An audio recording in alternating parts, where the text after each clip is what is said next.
Assalamualaikum warahmatullahi wabarakatuh. Selamat pagi dan salam sejahtera untuk semuanya.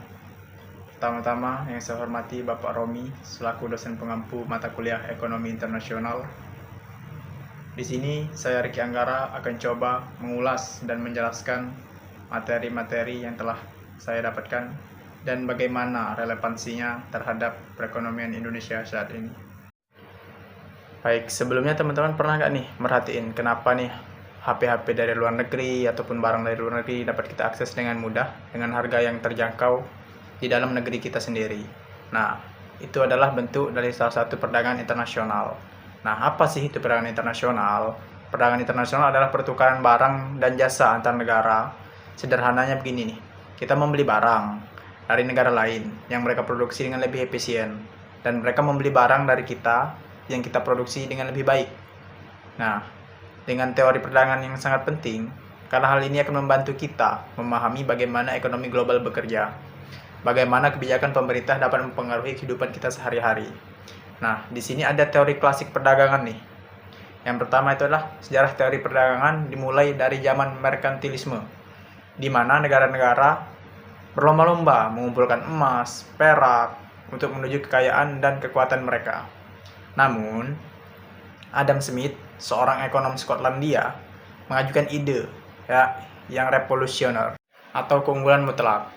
Nah, yang berarti setiap negara harus berfokus nih pada produksi barang yang mereka paling unggul atau paling baik, lalu saling bertukar atau berdagang. Nah, kemudian David Ricardo mengembangkan konsep ini menjadi teori keunggulan komparatif.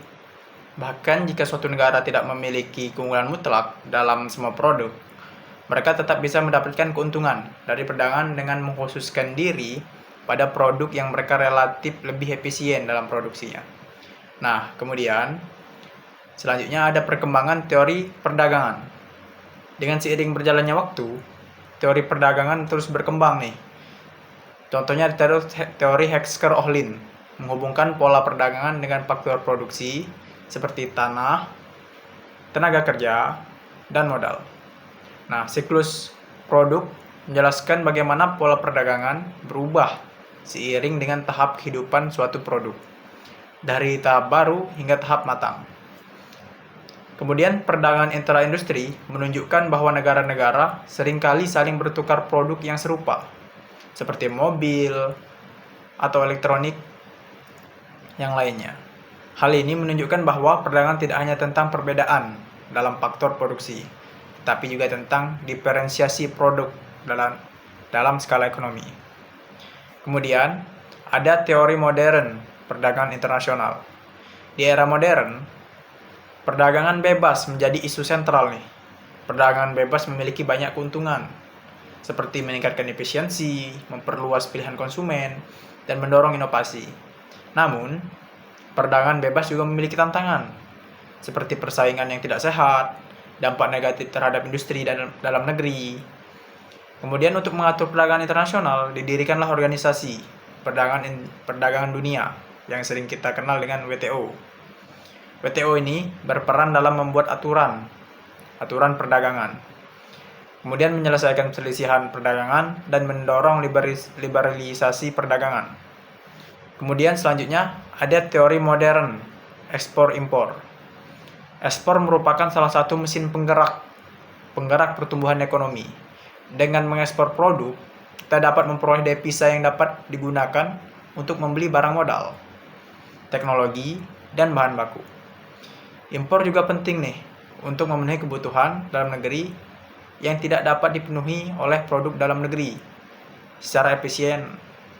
Nah, namun jika terlalu banyak impor dapat menyebabkan defisit perdagangan, yaitu nilai impor yang lebih besar daripada nilai ekspor. Defisit perdagangan yang terus-menerus dapat menjadi masalah bagi stabilitas ekonomi. Nah, sekarang kita masuk ke dalam relevansi materi-materi ini dengan kondisi ekonomi Indonesia saat ini. Nah, Indonesia kita ketahui sendiri memiliki potensi yang besar dalam perdagangan internasional. Namun, kita juga menghadapi tantangan nih. Tantangan seperti defisit transaksi berjalan, daya saing produk yang rendah, dan ketergantungan pada komoditas.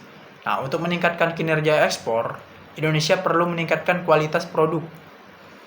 kemudian diversifikasi produk ekspor, dan memperkuat UMKM. Selain itu, pemerintah juga perlu menciptakan iklim usaha yang kondusif dan mendukung perkembangan infrastruktur.